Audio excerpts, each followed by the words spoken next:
Hello friends, welcome to GS education. GS education में आपका स्वागत है। फ्रेंड्स, हम लोग जो 11th में मैथमेटिक्स में कॉम्प्लेक्स नंबर पढ़ रहे थे, आज उसको कंटिन्यू करेंगे हम लोग। ठीक है, देखो कॉम्प्लेक्स नंबर में सबसे पहले तो हम लोग थोड़ा सा डिस्कस करेंगे कि कॉम्प्लेक्स नंबर में हमने अब तक सीखा क्या है। तो कॉम्प्लेक्स नंबर में अब तक हम लोग सीखे हैं कि रियल नंबर और इमेजिनरी नंबर क्या होता है।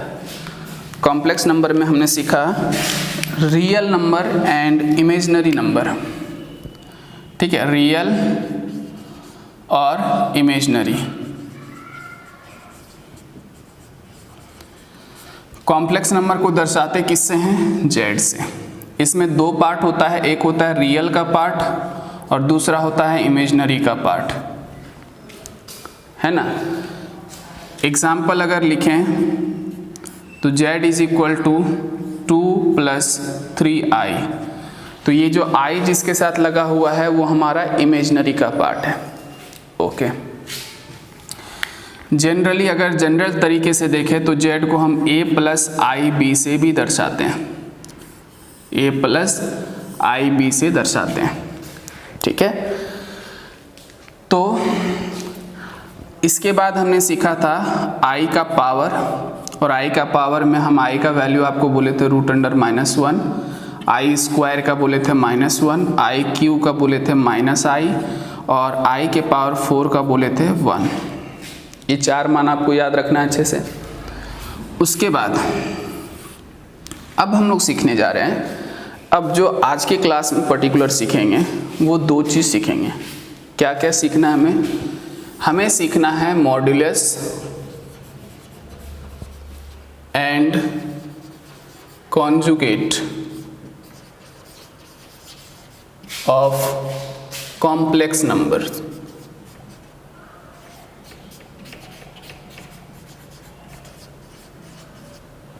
ठीक है, ये हमारा हेडिंग होगा, modulus and conjugate of complex numbers. जैसे हिंदी में अगर बात करें तो सम्मिश्र संख्या का मापांक और संयुग्मी।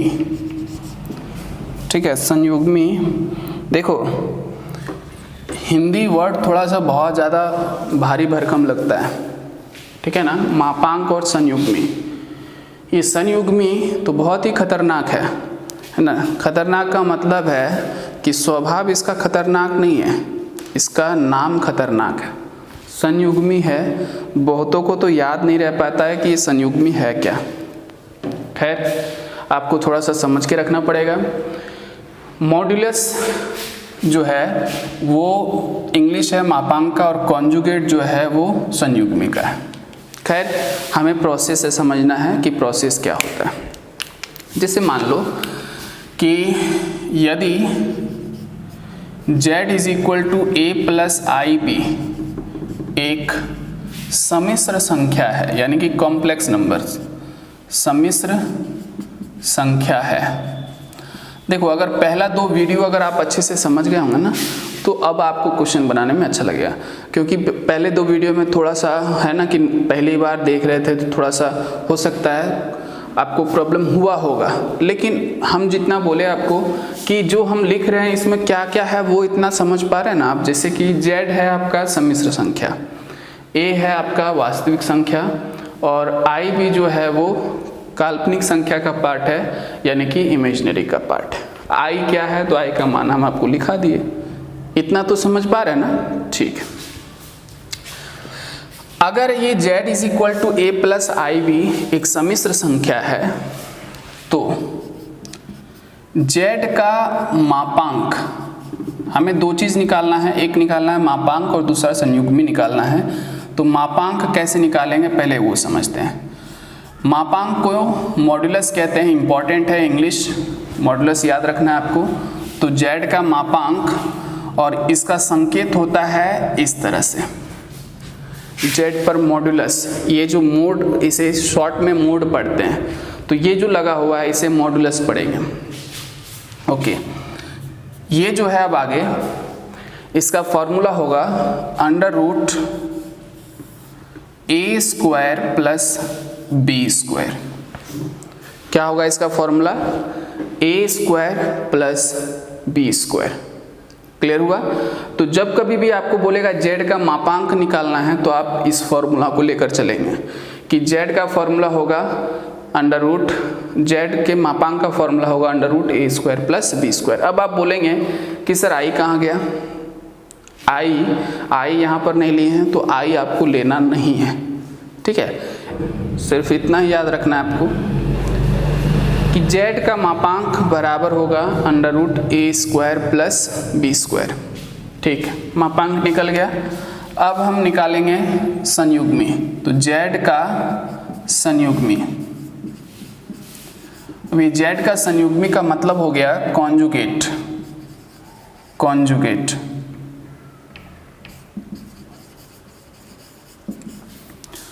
और कॉन्जुगेट है तो कॉन्जुगेट हम ऐसे निकालते हैं, संयुग्मी जो है वो इस तरह से निकलेगा। ये जो ऊपर में बार का साइन लगा हुआ है हम इसे कॉन्जुगेट पढ़ेंगे। और इसके निकालने का तरीका होता है, हमारे पास a प्लस आई भी दिया हुआ है तो इस पर ये बार का साइन लग जाएगा। ठीक है, अब इसे पढ़ते हैं बार का साइन। ठीक है, बार। अब इसमें क्या होता है, ये जो a है वो तो ठीक है, लेकिन जो I वाला पार्ट होता है ना उसका चिन्ह बदल जाता है। जो भी रहेगा, प्लस है तो ये माइनस हो जाएगा। ओके, तो ये आपको याद रखना है कि जब भी कभी आप कॉन्जुगेट निकालेंगे तो कॉन्जुगेट में बस एक काम होता है, वो ये होता है कि जब जो आई वाला पार्ट होता है, ये भी ध्यान रखना है, सिर्फ आई वाले पार्ट का जो है वो आपका चिन्ह बदल जाएगा। प्लस अगर होगा तो माइनस हो जाएगा और माइनस अगर हुआ तो प्लस हो जाएगा। ओके, तो ये जो हमारा मापांक और संयुग्मी है ये दो फॉर्मूला है। अब हम कहें तो इस पर एक क्वेश्चन पूछा जाता है हमें, और वो क्वेश्चन है हमारा कि गुणात्मक प्रतिलोम क्या होता है। तो चलिए अब हम लोग गुणात्मक प्रतिलोम की तरफ चलते हैं। गुणात्मक प्रतिलोम,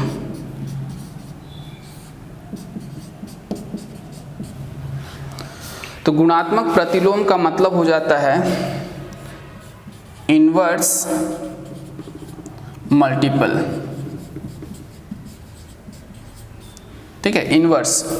आपको सिर्फ आपको प्रतिलोम ये जो है इस पर फोकस करना है, ये टर्म प्रतिलोम पर, और इसे हम दर्शाते हैं जेड इनवर्स से।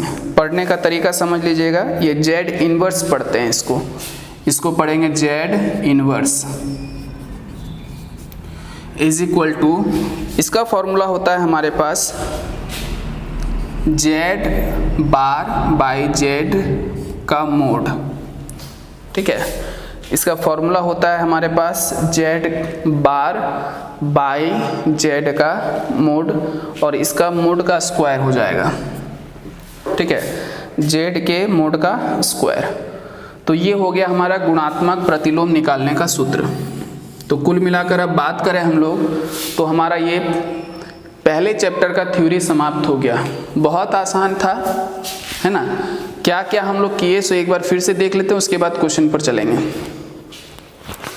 कॉम्प्लेक्स नंबर में दो पार्ट होंगे, कौन कौन सा? एक रियल पार्ट और दूसरा इमेजिनरी पार्ट। रियल पार्ट को आर ई जेड कहते हैं, रियल आर ई से रियल, और जेड का मतलब कॉम्प्लेक्स नंबर का रियल पार्ट, और आई एम का मतलब हो गया इमेजिनरी यानी कि काल्पनिक संख्या, जेड का काल्पनिक पार्ट। जैसे दर्शाते हैं इसे ए प्लस आई बी से। एग्जाम्पल में हम ये दिखा दिया आपको। यहाँ पर अगर ए का मान पूछे तो 2 और बी का मान पूछे तो 3। ठीक है, आई का वैल्यू और ये सब का वैल्यू आपको याद रखना है। और आज के क्लास में पर्टिकुलरली जो हम लोग सीखे हैं वो ये हमारा था कि किसी भी कॉम्प्लेक्स नंबर का हम मॉड्यूलस और कॉन्जुगेट कैसे निकालते हैं, और तीसरा सीखे हम लोग कि इन्वर्स कैसे निकालेंगे। तो ध्यान रखना है, मापांक के लिए मोड देते हैं और उसका फॉर्मूला होता है √a² + b²। उसके बाद संयुग्मी यानी कि कॉन्जुगेट के लिए हम क्या करते हैं कि ये z जो होता है उस पर बार लगता है और उसका कॉन्जुगेट ऐसे निकलेगा। कॉन्जुगेट में जो i वाला टर्म होता है उसका चिन्ह बदल जाता है, प्लस रहेगा तो माइनस हो जाएगा, अगर माइनस होगा तो प्लस हो जाएगा। गुणात्मक प्रतिलोम का फॉर्मूला होता है, इसको पढ़ने का तरीका होगा z inverse is equal to, ध्यान से समझ लो, z inverse is equal to z bar by z के मोड का स्क्वायर, z के मोड का स्क्वायर। ओके, तो हमारा थ्योरेटिकल पार्ट जो है कॉम्प्लेक्स नंबर चैप्टर नंबर 1 का वो कंप्लीट हो गया है। अब हम लोग चलते हैं क्वेश्चन की तरफ।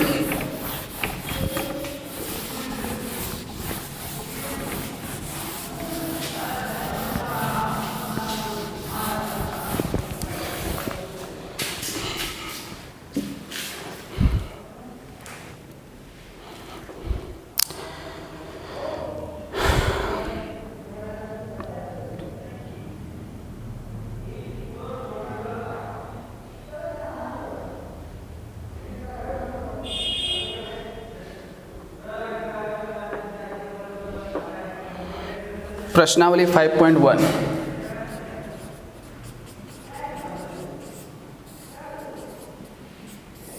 प्रश्नावली 5.1, प्रश्नावली 5.1 में हेडिंग दे रखा है आपको प्रश्न संख्या 1 से 10 तक की, प्रश्न संख्या 1 से 10 तक के सम्मिश्र संख्याओं में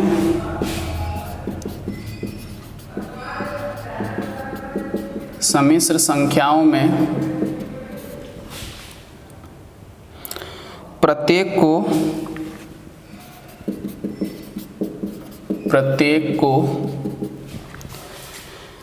a + ib के रूप में व्यक्त कीजिए, a + ib के रूप में व्यक्त कीजिए। मतलब ये है कि जो 1 से लेकर 10 तक के सवाल हैं इनको आपको a + ib के रूप में आपको हमेशा व्यक्त करना है, इसका ध्यान रखेंगे। ठीक है, इसमें बहुत सिंपल है, इसमें कुछ ज़्यादा लंबा लिखना नहीं है, आपको सिंपली जैसे देख लीजिए क्वेश्चन नंबर 1 है। क्वेश्चन नंबर 1 आपको दिया हुआ है 5i × -3/5i, ये है हमारा क्वेश्चन है। तो सॉल्यूशन में लिखेंगे, बहुत ज़्यादा कुछ करना नहीं, गिवन और ये सब लिखने का ज़रूरत नहीं है, सिंपली ये 1 लाइनर क्वेश्चन होता है। तो आप सिंपली 5i × -3/5i ये है आपके पास, सॉल्यूशन करिए इसका। तो ये देखिए बीच में इंटू है, तो बिल्कुल जैसे आप पहले काम करते थे ना वैसे ही काम करिए, दोनों को गुना कर दीजिए। जब गुना करिएगा तो गुना में देखो इंटू है तो गुना ही होगा दोनों का, तो गुना से क्या होगा कि ये 5 से ये 5 कट जाएगा। ठीक है, ये माइनस है, अब ये 3 है आपके पास और ये i × i होगा तो क्या बन जाएगा i², i × i होगा तो क्या बनेगा i² बनेगा।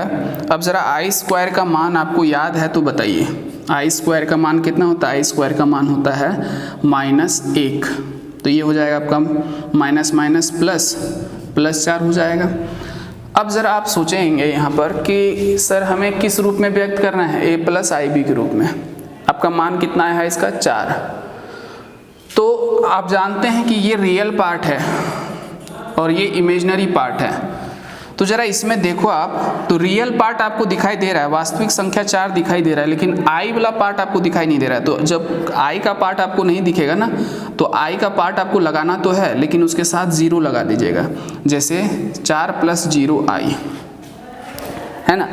ये 0i क्यों लगाए हैं, क्योंकि हमें a + ib के रूप में दिखाना था, लेकिन हमारा जो आंसर आया था उसमें हमें सिर्फ 4 आया था, तो हम क्या किए 4 + i नहीं है तो उसके साथ 0 लगा दीजिए। तो 0 का मतलब ये होता है कि वो यहाँ है ही नहीं, समाप्त है वो। ठीक है, फिर भी हमें उस रूप में दिखाने के लिए 4 + 0i लिखना हो, बस यही काम हमारा है। तो क्वेश्चन नंबर 1 का था ये आंसर। इसी तरह से अगर हम बात करें तो क्वेश्चन नंबर 2 का,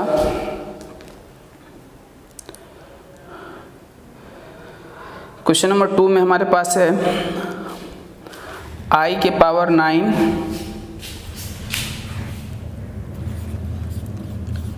प्लस आई के पावर 19। ठीक है, अब ज़रा इसको समझना है आपको।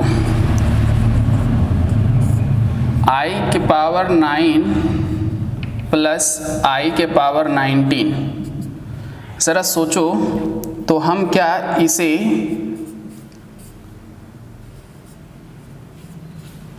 ये लिख सकते हैं? अब आपको थोड़ा सा प्रॉब्लम हो रहा होगा कि सर ऐसे कैसे लिखें। देखो, एक बात याद रखना है, पावर का पावर गुना होता है, तो 4 दूनी 8, ठीक है। और बगल में एक आई है, जब आई के पावर 9 था तो 4 दूनी 8 कर दिए हम, 4 दूनी कितना कर दिए 8। एक बच जाता है तो गुना करके एक आई को हम साइड में लिख दिए। तो जितना 4 के पावर देकर जितना बचेगा ना उसको साइड में गुना करके लिखिएगा, ठीक है। तो ये दोनों एक ही चीज़ है, कैसे है समझना है। पहला चीज़ आपको याद रखना है, पावर का पावर गुना होता है, यानी कि 4 दूनी 8 हो जाएगा। ये सिर्फ समझा रहे हैं हम, 4 दूनी 8 और बगल में क्या रखे हैं आई।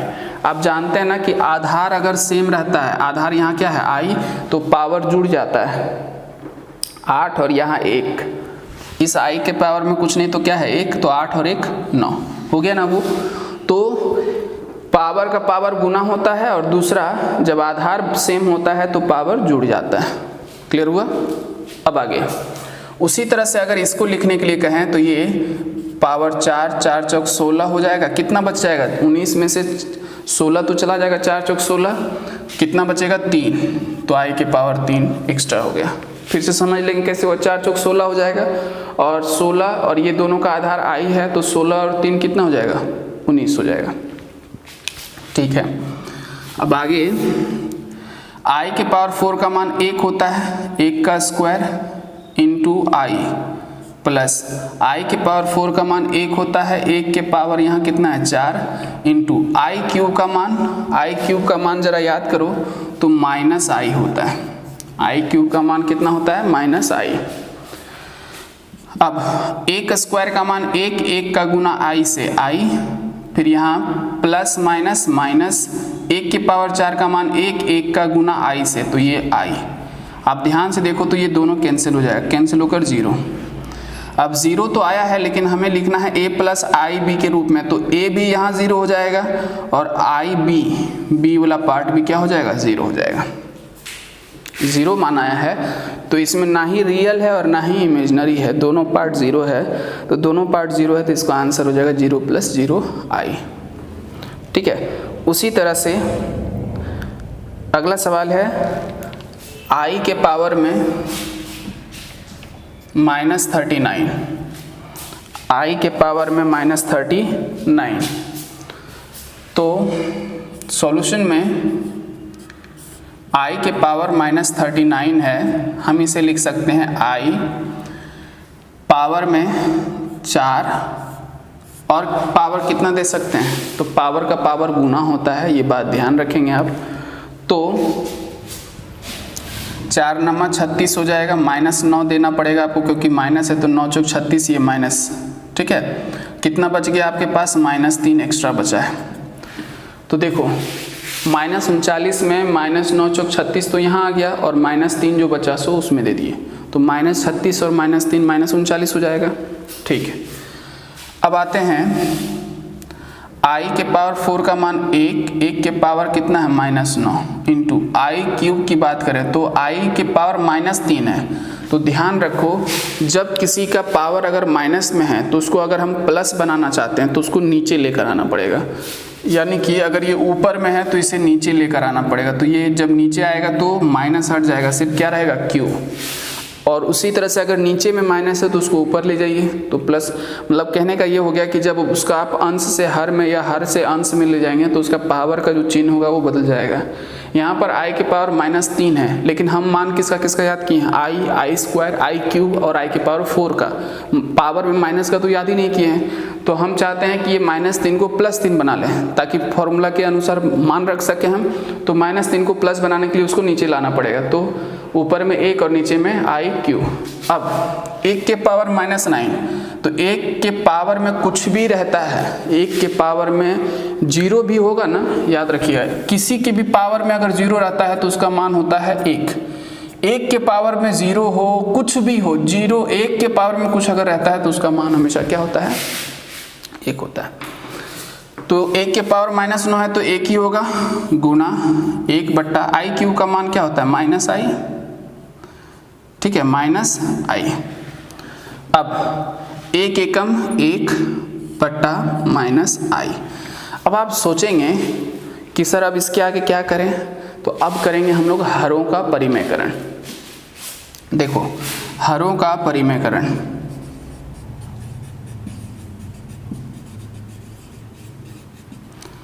तो ये माइनस को हम ऊपर नीचे बीच में कहीं भी लिख सकते हैं, तो बीच में लिख देते हैं और नीचे में i है। हरों का परिमेयकरण का मतलब हो गया i और ऊपर में भी i से गुना किया। हरों का परिमेयकरण का मतलब ये माइनस तो बीच में हम लिख दिए और i का गुना हम जो नीचे में होता है उसी से ऊपर नीचे गुना करते हैं।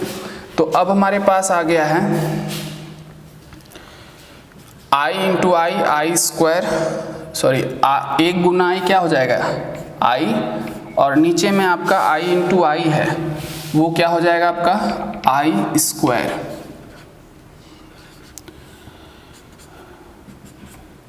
तो -i और i स्क्वायर का मान -1, तो माइनस माइनस प्लस प्लस हो जाएगा ये, तो +i।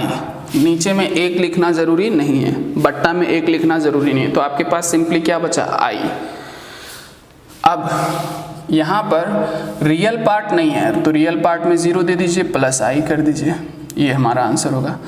अगर आप देखेंगे ना तो आपको बहुत आसान लग रहा होगा, लेकिन यहाँ पर बहुत प्रॉब्लम यहाँ पर क्रिएट करता है ये आपको सोचना पड़ेगा कि सर माइनस था तो नीचे लाए, क्योंकि i के पावर में माइनस में आप काम नहीं कर सकते, उसको प्लस बनाना पड़ेगा आपको।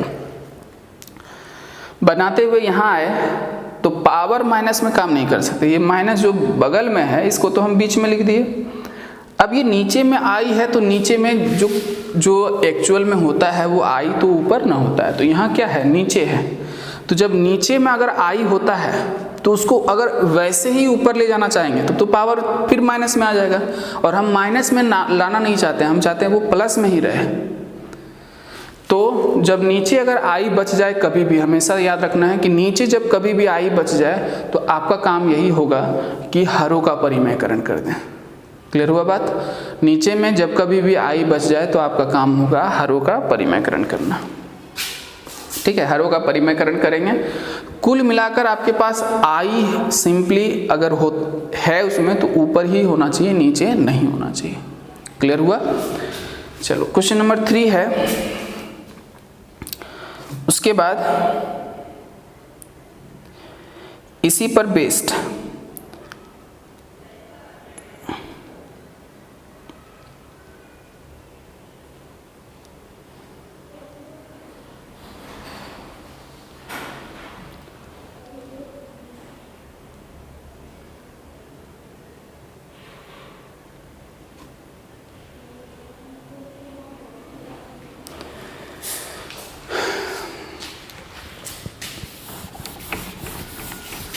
अब आगे बढ़ने से पहले एक एग्जाम्पल का क्वेश्चन है उसको करते हैं।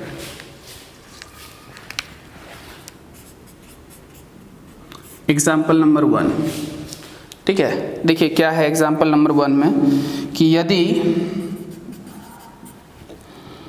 4x + i × 3x - y = 3 + i × -6, comma जहां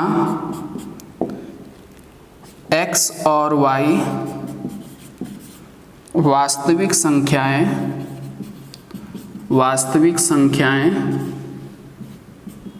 हैं, तब x और y का मान ज्ञात करें। आपको किसका मान निकालना है? x और y का। सॉल्यूशन में आपको दिया हुआ क्या है? गिवन है आपको, यानी कि दिया गया है आप चाहें तो हिंदी में लिख सकते हैं, दिया गया है 4x plus i into 3x minus y is equal to 3 plus i into minus 6। तो एक्चुअल में क्या होता है सो समझना है आपको। ये दोनों बराबर है, जब दोनों बराबर है तो क्या होता है कि अगर ये दोनों बराबर है